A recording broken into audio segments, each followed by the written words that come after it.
Tole kabajamtoota ilmaan Oromoo idil addunyaatti argamtan akkasumas kanneen biyya keessa jirtan haalli yeroo ammaan tanaa biyyattiin Itoophiyaa keessa jirtu haala yaaddeessaadha. Haalli kun immoo haala gara fuulduraatti rakkoo guddaa gara Oromoo dhuftees Oromiyaa irras gahuudhaaf adeemaa jiru.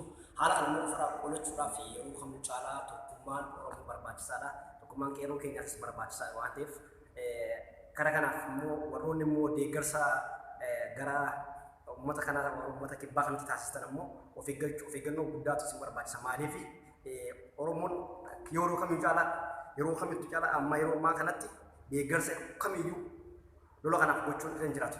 Humnaanis ta'ee maallaqaanis ta'ee deeggarsa kamuu gochuun irra hin jiraatu. Maaliif jarri lamaanuu bineensa irratti immoo of laalanii of dagatanii itti of kennuun immoo hin barbaachisu. Kanaaf ammoo irraa of eegee kamittiin gara tokkummaa isaa eeggatee gara fuulduraatti adeemee injifannoo isaa kan dura argate injifannoo kana immoo diinni immoo injifannoo kana isaa kana immoo fudhachuudhaaf harkaa baafachuudhaaf guyyaa halkanii guyyaa tooftaan hojjechaa waan jirteef tooftaa isaanii kan immoo namoonni keenya irratti baree gara fuulduraatti kallattii gara hayyootaa wajjin mari'atee gara fuulduraatti adeemuu barbaachisa malee diinagdee isaa humna isaa lafaa dhufaa qeerroo isaa boroo abdii biyyaa boroo garan dhiigantaa karan taanetti aarsaa kaffalchisuun irra hin barbaachisu.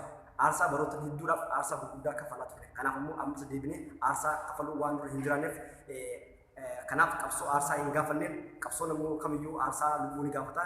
Aarsaa barbaachisaa osoo hin taane aarsaa biyya ofiitiif qe'ee ofii irratti immoo aarsaa kaffaluu waanuma jiraate aarsaa kana immoo deemnee gara diinaatti aarsaa wajjin kaffaluu osoo hin taane akka Oromoo tokko akka saba tokkootti aarsaa qe'ee ofii irratti diinni yeroo qe'ee keenyatti nu dhuftu rafnee eeggachuu osoo hin taane tokkummaa keenya ijaarree waan qabnu wal gurmeessinee tokkummaa isaa cimsuu yeroo kamuu caalaa amma nu barbaachisa. Kanaaf ammoo irra caalaa wanti qeerroowwan biyya keessa jirtan hin dhaamu qabsoon keessan akka yeroo duraa tarsiimoodhaan qabsoo kana adeemsaa turan ammas abbaan tarsiimoo keenya abbaan motora qabsoo keenya manidhaa keessatti sa'aatii kana harkachuun isaa jiroota hamma kanaaf manidhaa turuun isaa baay'ee guddaa tokko gaddisiisa.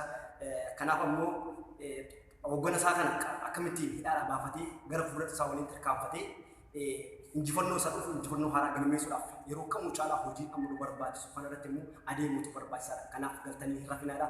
Tokkummaa keessa cimsaa hooggansa keessa hidhaa baasuuf halkanii guyyaa hojjadhaadha. Kanaaf ammoo warrootawwan garan taanetti hidhatanii garan taanetti mootummaa Itoophiyaa bilchiinaatti gowwoomuun tasa isin hin jiraanne. Maaliif mootummaan kun gowwoomsee garan taanetti isin ergee rakkoon taane aarsaan taaneef akka hin kaffalle aarsaan kan barbaadan kaffaluun isin irra jiraatu hooggansa kan hidhaa baasuuf aarsaa kamiyyuu kaffalu. Maaliif qabsaanii qofa qabsoon immoo itti fufu waan ta'eef kanaaf ammoo Bujuwaaris Baqqaleenis Hamzaanis manidhaa keessa yeroo kana rakkachuun isaan qabsaa'ota qabsaan kufuu malu lubbisaan nama tokko lubbuu isaanii darbuu malu. Garuu immoo nuti warroonni dudduuba jirru miliyoonii 60 Oromoon kun ammoo qabsoo laaffisuun gonkumaa hin danda'amu. Kanaaf immoo qabsoon itti fufuu qabu. Bujuwaar akkuma isaan dura qabsoon Oromoo taakuu tokko dudduubatti deebi'uu gonkumaa hin danda'amu waan jedhaa ture dhaadachaa ture. Dhaadannoo isaa sana mirkaneeffachuudhaaf tokkummaa yeroo kamuu caalaa barbaachisee tarsiimoodhaan makamtanii akkasumas waraana bilisummaa Oromoodhaan cinaa dhaabatanii gargaartanii dhaaba keessan kan jaalattan cinaa dhaabatanii deeggartanii isaanii wajjin gara fuulduratti injifannoo keessan Oromiyaa walaboomti ijaaruudhaaf tokkummaa yeroo kamuu caalaa akka nu barbaachisu isiniif dhaamuu barbaadaati. Egaa kabajamtoota keenya nuti manidhaa Saawudii kana keessatti yeroo amma ji'oottan 7-8 lakkoofsisaa jirra. Kanas ammoo rakkoo biyyattii mudate kan isa wal qabatee rakkoo kana ammaataa kana keessatti baay'ee cinqamaatii jirra. Kanaaf ammoo illeen akka gara biyyaatti deebinuuf mootummaa kanatti dhiibbaa gochuun akka isin irra jiraatu asumaan dhaabsisin dabarsuun barbaadaati. Galatoomaa ulfaadha.